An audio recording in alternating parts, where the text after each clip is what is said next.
Pemirsa, dugaan konspirasi tokoh filantropis Bill Gates dalam pandemi COVID-19 yang diungkap dalam Epstein Files belum tentu terbukti. Ya, epidemiolog Diki Budiman punya analisis tersendiri dari sisi ilmiah. Dan berikut dialog Kevin Pakan dengan Diki Budiman. Apakah memang dengan pertemuan dari Bill Gates dan juga Epstein ini terkait menghadapi pandemi bisa menjadi konfirmasi teori konspirasi tersebut?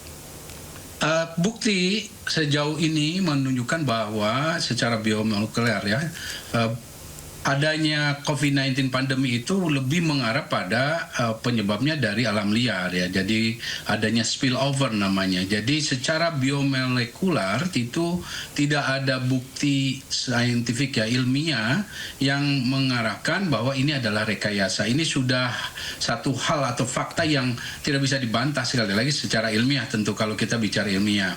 Dan untuk diketahui juga kalau bicara Epstein file ini kan menyinggung bahwa ini ada semacam pelatihan ataupun semacam pandemik rekayasa pada awal sebelum terjadinya pandemi COVID. Itu bukan juga hal yang menunjukkan bahwa COVID-19 adalah satu rekayasa, karena disebut dengan pandemic preparedness itu bukan hal baru.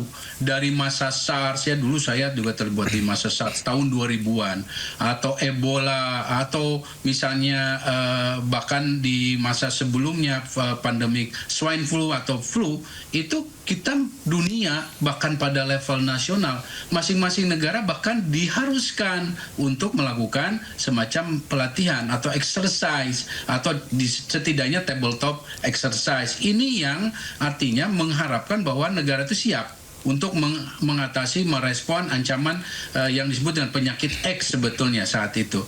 Jadi sekali lagi kita harus hati-hati ya menyikapi, apalagi dalam konteks Epstein ini dia menulis memang dia berkenal dengan tokoh-tokoh global begitu yang berpengaruh, tapi dia melihat dalam perspektif dia sebagai orang awam, bahwa dia tahu ada satu event yang disebut dengan preparedness, tidak berarti dia itu tahu bahwa apa yang dilakukan sesuai dengan yang katakannya ya. Dan yang menjadi juga harus difahami oleh publik bahwa ketika keluar.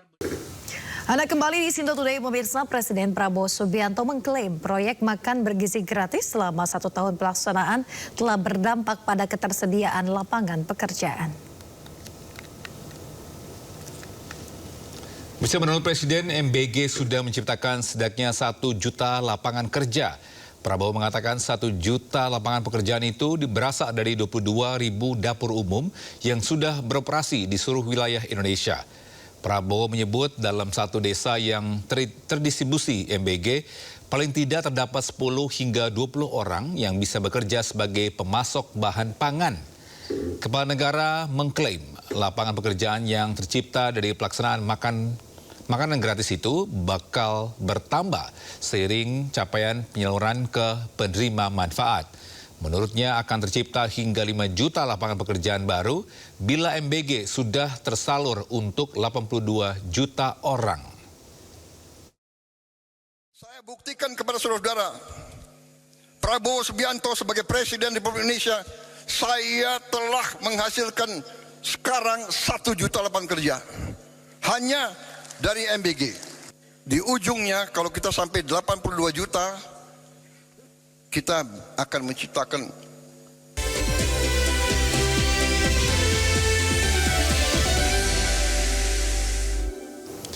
Ya, kembali bersama kami di Sindo Today. Bisa istri mantan Kapolri Hugeng Iman Santoso, itu Meriati Hugeng atau Eyang Mary, meninggal dunia di Rumah Sakit Polri Jakarta Timur. Eyang Mary meninggal dunia di usia 100 tahun setelah sempat menjalani perawatan medis.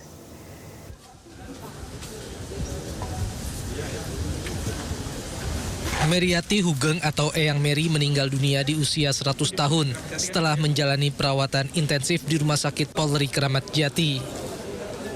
Kendati demikian, belum diketahui pasti apa penyakit yang dialami oleh Eyang Mary atau istri dari mantan Kapolri almarhum Jenderal Purnawirawan Hugeng Iman Santoso.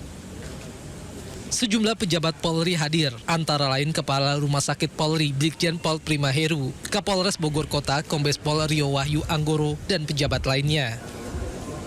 Jenazah saat ini disemayamkan di rumah duka di wilayah Pesona Kayangan, Kota Depok.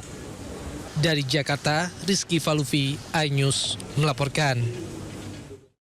Sementara itu, Kapolri Jenderal Listio Sigit Prabowo melayat ke rumah duka Meriati Hugeng, istri dari Jenderal Purnawirawan Hugeng Iman Santoso.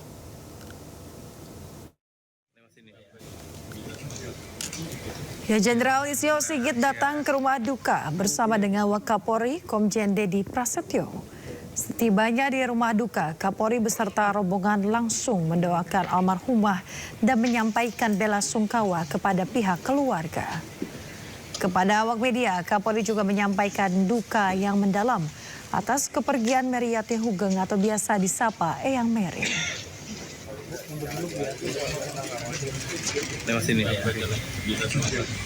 Aku Kapolri mewakili keluarga besar Polri dan juga seluruh Bayangkari mengucapkan duka cita yang mendalam atas berpulangnya Eyang Mary Hugeng. Saya kira selama ini kami berhubungan cukup baik, cukup dekat. Seorang anak berusia 4 tahun digigit kawanan anjing peliharaan di Jalan Cibuntu, Kota Bandung, Jawa Barat. Korban dilarikan ke rumah sakit akibat mendapat luka di bagian punggung.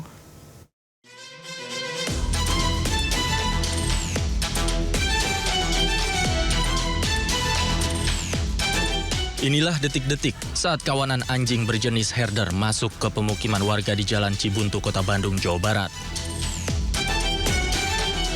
Dalam rekaman kamera CCTV, seorang anak kecil yang sedang berjalan bersama kakeknya tiba-tiba diserang dan digigit oleh salah satu dari 5 ekor anjing.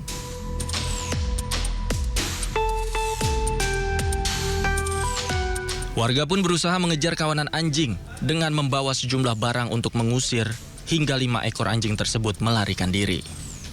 Akibat mendapat luka bekas gigitan di bagian punggung, korban dilarikan ke rumah sakit terdekat untuk ditangani oleh tim medis serta diberikan vaksin rabies.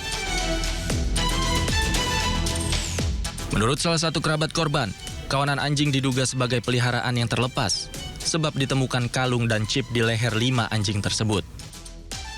Ada 5 ekor anjing, Pak. Mungkin menurut saya yang awam jenisnya black herder, Pak. Nah, ironisnya ini kelima anjing tersebut, Pak, pakai kalung, ternyata kalung tersebut chip, memakai chip semuanya. Itu pertama. Keduanya, anjing tersebut sebelum nyampe ke, ini kan persimpangan Pak ya, arah menuju Holis, paman saya lewat sini sama cucunya, 2 orang.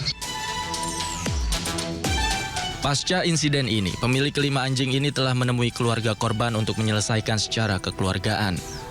Pemilik juga menanggung biaya pengobatan korban.